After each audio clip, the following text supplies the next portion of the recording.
السلام علیکم ویورز، امید کرتا ہوں آپ سب خیریت سے ہوں گے۔ آج میں آپ کے سامنے بہت ہی دلچسپ واقعہ بیان کروں گا۔ اس سے پہلے آپ ہمارے چینل کو سبسکرائب ضرور کر لیں۔ مردوں کے لیے دعا۔ ایک عبادت گزار خاتون جس کا نام بہیہ تھا، جس وقت اس کے مرنے کا وقت قریب ہوا تو آسمان کی طرف رخ کیا اور کہا، خدایا تو میرا خزانہ ہے، میں تجھ پر اعتماد کرتی ہوں۔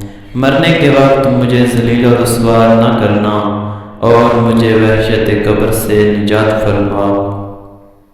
جب دنیا سے گئی تو اس کا ایک بیٹا تھا جو ہر شب جمعہ اور جمعہ کے دن ماں کی قبر پر آتا اور قرآن و دعا کی تلاوت کرتا، ماں اور قبرستان والوں کے لیے مغفرت کی دعا کرتا۔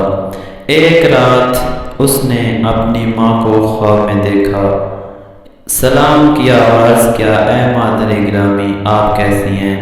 ماں نے کہا، اے بیٹا، موت کافی سخت ہے اور الحمدللہ برزخ میں میری بہت اچھی جگہ ہے۔ بیٹے نے عرض کیا، ماں کسی چیز کی ضرورت ہے؟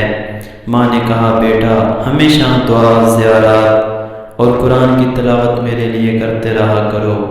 تمہارے قبرستان آنے سے شب جمعہ اور جمعہ کے دن میں خوش ہوتی ہوں، اور جس وقت تم آتے ہو تو قبرستان کے مردے مجھ سے کہتے ہیں، اے بہیہ، تمہارا بیٹا آیا ہے، اور میرے برابر والے مردے اس خوشخبری کو سن کر خوش ہوتے ہیں۔ یہ جوان ماں اور دیگر مردوں کی دعا اور قرآن کی تلاوت میں مشغول رہا۔ ایک رات پھر اس نے خواب میں دیکھا کہ کافی افراد اس کے پاس آئے ہیں۔ جوان نے پوچھا، آپ لوگ کون ہو؟ انہوں نے کہا، ہم قبرستان والے ہیں اور تیرا شکر ادا کرنے کے لیے تیرے پاس آئے ہیں، تو ہمارے لیے دعا اور قرآن کی تلاوت کرتا ہے، اس عمل کو ترک مت کرنا۔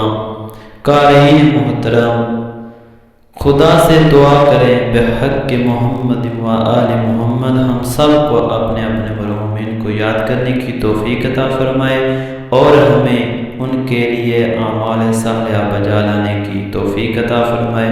یہ واقعہ اچھا لگا ہے ہمارے چینل کو سبسکرائب ضرور کریں۔ والسلام علیکم ورحمۃ اللہ وبرکاتہ۔